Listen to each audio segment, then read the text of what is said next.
श्रोता बंधुओं, सभी को सादर नमन बंदन करते हुए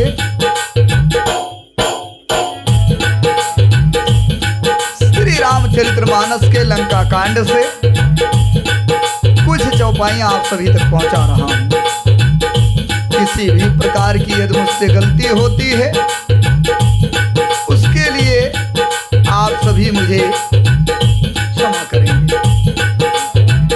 सज्जनों, प्रसंग उस समय का है जब भगवान श्री रामचंद्र जी का समुद्र पर सेतु बंध जाना, रामचंद्र जी की सेना समुद्र के इस पार पहुंच जाना सुनता है रावण तो भयभीत हो जाता है।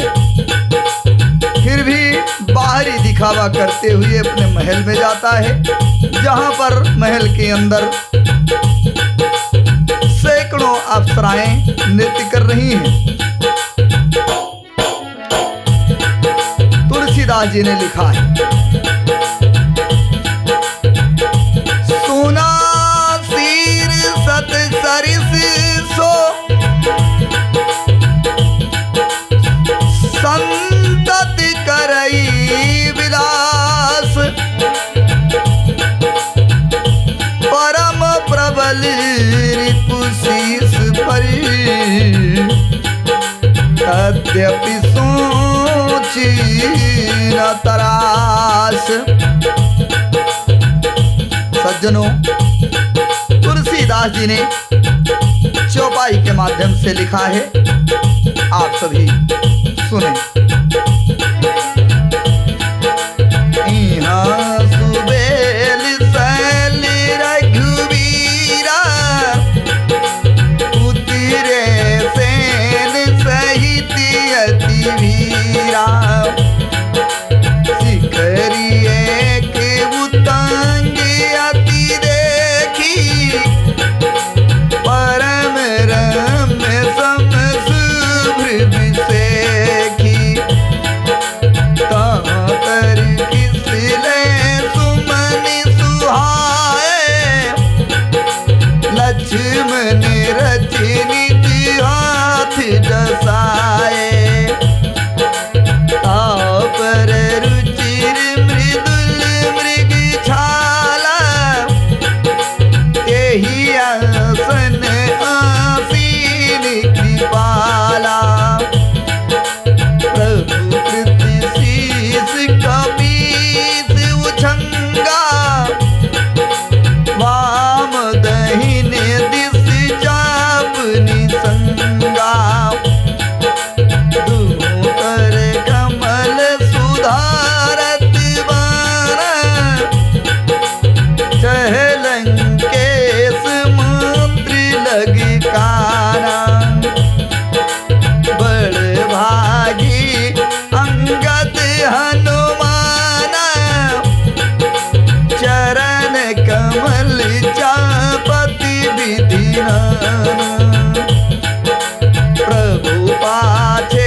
रामचंद्र जी सुबेल पर्वत पर सेना की बड़ी भीड़ के साथ उतरे। पर्वत का एक बहुत ऊंचा और परम रमणीय समतल और विशेष रूप से उज्जवल शिखर देख करके वहां लक्ष्मण जी ने वृक्षों के कोमल पत्ते और सुंदर फूल अपने हाथों से सजा करके बिछा दिए। उस पर सुंदर और कोमल मृगशाला बिछा दी।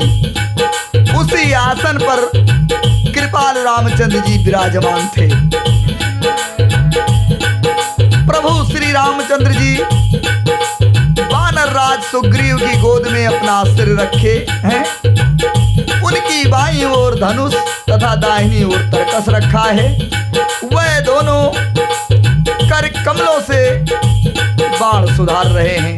विभीषण जी कानों से लगकर सलाह कर रहे हैं। परम भाग्यशाली अंगद और हनुमान अनेकों प्रकार से प्रभु के चरण कमलों को दबाकर उनकी सेवा कर रहे हैं। लक्ष्मण जी कमर में तरकस कसे और हाथों में धनुष बाण लिए वीरासन से प्रभु के पीछे सुशोभित हैं। इस प्रकार कृपा रूप और गुण के धाम राम जी विराजमान हैं। वे मनुष्य धन्य है जो सदा इस ध्यान में लौ लगाए रहते हैं।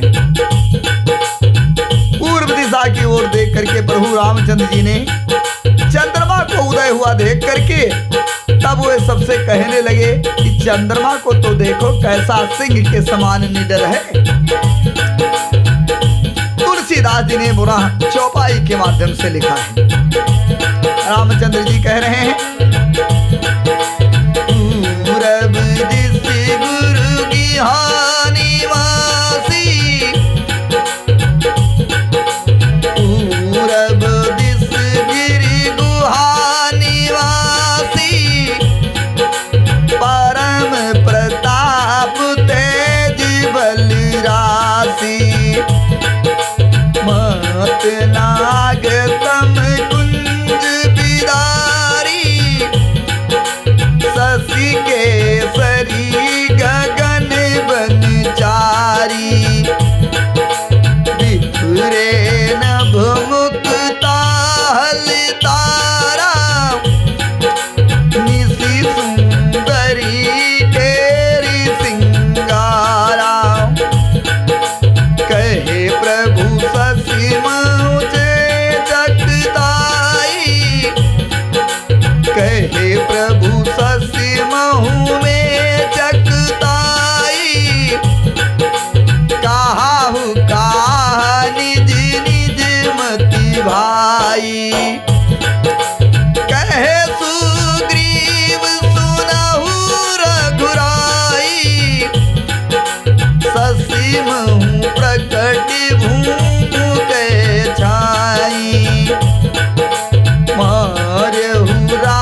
रूपी पर्वत की गुफा में रहने वाला अत्यंत प्रताप तेज और बल की राशि यह चंद्रमा सिंह अंधकार रूपी मत वाले हाथी के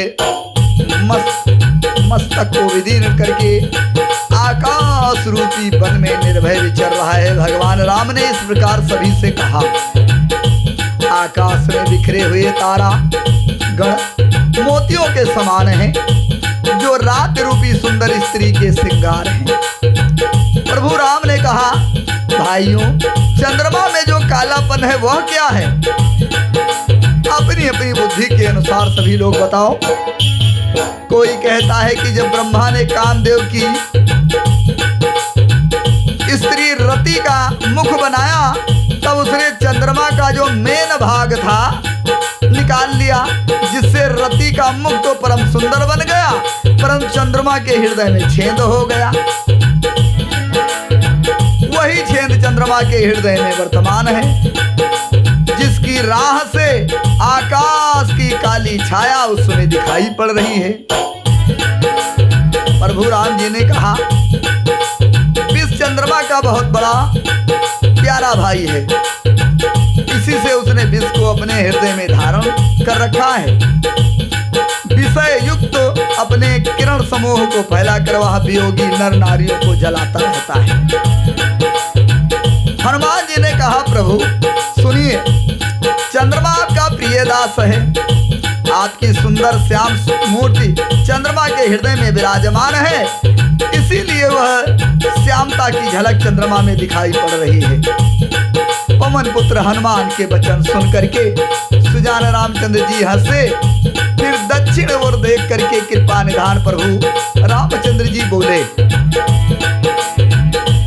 तुलसीदास चौपाई के माध्यम से लिख रहे हैं और भगवान राम विभीषण से कह रहे हैं, देख विभीषण दक्षिण आशा, घन घमंड दामिनी विलासा, मधुर मधुर गर्ज घन घोरा, होई वृष्टि जन उपल कठोरा, कहत विभीषण सुना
भंग।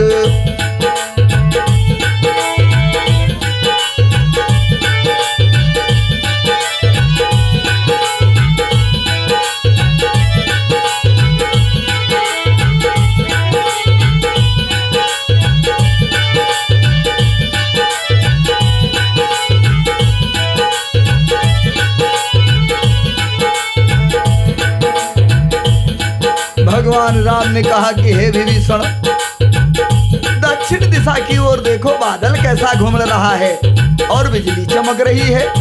भयानक बादल मीठे मीठे स्वर से गरज रहे हैं, कहीं कठोर ओलों की वर्षा न हो। विभीषण बोले, हे कृपालु, सुनिए, ये तो बिजली है। विभीषण ने कहा, यह तो ना बिजली है न बादलों की घटा है। लंका की चोटी पर एक महल है। दशानन रावण वहां नाच गाना का अखाड़ा देख रहा है। रावण के सिर पर मेघ डंबर यानी बादलों के डंबर जैसा विशाल और काला छत्र है, जिसको रावण ने अपने सर पे धारण कर रखा है। वही मानो बादलों की अत्यंत काली घटा है। मंदोदरी के कानों में जो कर्णफूल हैं वह हिल रहे हैं। हे प्रभु, वही मानो बिजली चमक रही है। हे देवताओं के सम्राट, सुनिए, अनुपम ताल और मृदंग बज रहे हैं। वही मधुर गर्जन की ध्वनि है। रावण का अभिमान समझ करके प्रभु मुस्काए। उन्होंने धनुष चढ़ाकर उस पर बाण का संधान किया और एक ही बाण से रावण के छत्र, मुकुट और मंदोदरी के कान के फूल काट करके गिरा दिए। सबके देखते देखते वे जमीन पर आ पड़े, पर इसका भेद किसी ने नहीं जाना। ऐसा चमत्कार करके राम जी का बाण वापस आकर फिर तरकस में जा लग गया। यहाँ महान रसभंग देख करके रावण की सारी सेना भयभीत हो गई। सज्जनों, तुलसीदास जी ने पुनः चौपाई के माध्यम से लिखा है, कम पुन भूमि न मरति विशेखा, आश्रित शस्त्र कछु नयन न देखा, सोचहि सब निज हृदय मझारी, अस गुण भयउ भयंकर भारी, दस मुखी देखि सभा भय पाई, बिहसी बचन कहे जुगति बनई, सिरउ गिरे संतति सुभुजाहि, मुकुट परे कस अस गुण ताहि, शयन करहु निज निज गृह जाई, गमने भवन सकल सिरनाई, मंदोदरी सोच उर बसेऊ, जबु दे श्रवण पूर मही खसेऊ, सजल नयन कहे जुग कर जोरी, सुनहु प्राणपति विनीति मोरी, कंक राम विरोध परिहरहु, जान मनुज जन हठ मन धरहु, विश्वरूप रघुवंश मणि, करहु बचन विश्वास, लोक कल्पना वेद कर, अंग अंग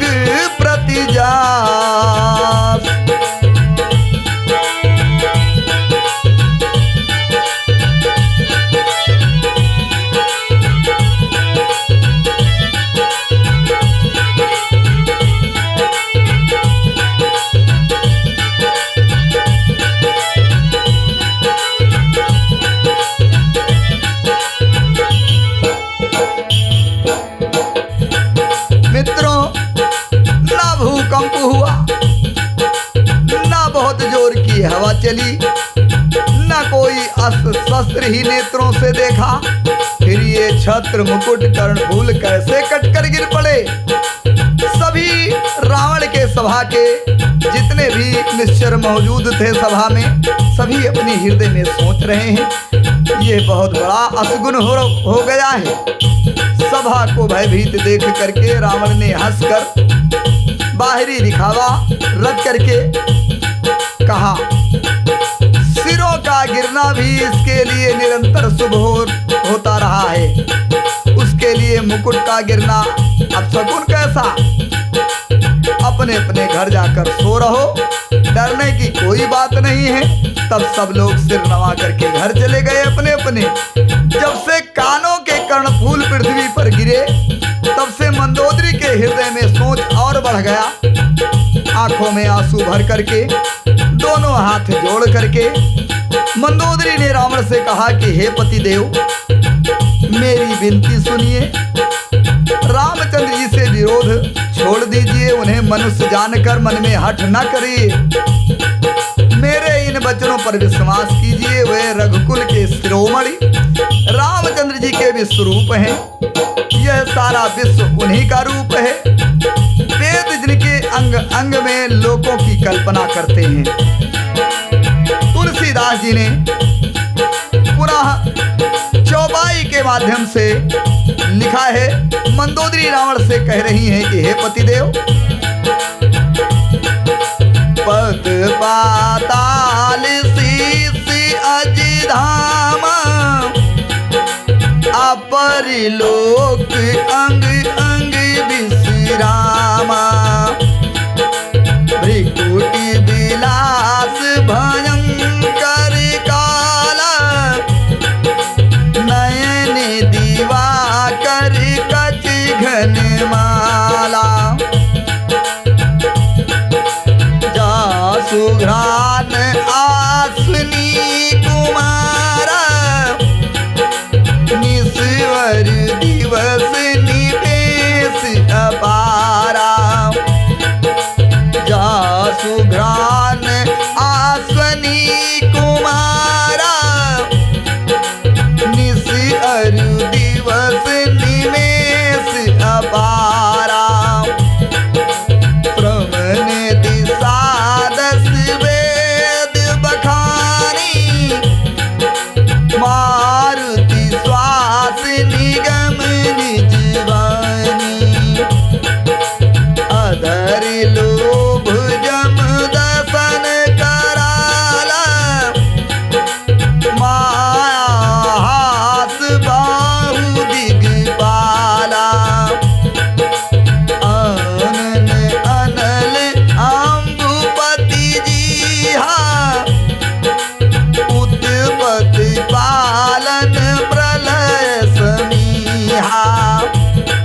चरण हैं, ब्रह्मलोक सर है और अन्य लोकों का विश्राम जिनके अन्य भिन्न भिन्न अंगों पर है। भयंकर काल जिनका भ्रिकुटी संचालन है, सूर्य नेत्र हैं, बादलों का समूह बाल है, आसुनी कुमार जिनकी नासिका है, रात दिन जिनके अपार निमेष हैं, दसों दिशाएं कान हैं, वेद ऐसा कहते हैं वायु श्वास है, और वेद जिनकी अपनी वाणी है, लोभ जिनका ओठ है, यमराज भयानक दांत है, माया हंसी है, दिग्पाल भुजाएं हैं, अग्नि मुख है, वरुण जीभ है, उत्पत्ति पालन और प्रलय जिनकी चेष्टा है। 18 प्रकार की असंख्य वनस्पतियां जिनकी रोमावली हैं, पर्वत अस्थियां हैं और नदियां नसों का जाल है, समुद्र पेट है और नरक जिनके नीचे की इंद्रियां हैं। इस प्रकार प्रभु विश्वमय है, अधिक कल्पना क्या की जाए। शिव जिनका अहंकार है, ब्रह्मा बुद्धि है, चंद्रमा मन है और महान विष्णु चित्त है। उन्हीं चराचर रूप भगवान रामचंद्र जी ने मनुष्य रूप में निवास किया है। हे प्राणपति सुनिए, मंदोदरी ने कहा कि हे पतिदेव, ऐसा विचार करके प्रभु से बैर छोड़ दीजिए, रघुवीर रामचंद्र जी के चरणों में प्रेम कीजिए, जिससे मेरा सुहाग न जाए, मेरा सिंदूर ना मिटे, यह विनती मैं कर रही हूँ। इस प्रकार हाथ जोड़ करके मंदोदरी रावण को समझा रही है। सज्जनों, आज का प्रसंग यहीं समाप्त कर रहा हूँ। एक बार सभी लोग प्रेम से बोलिए,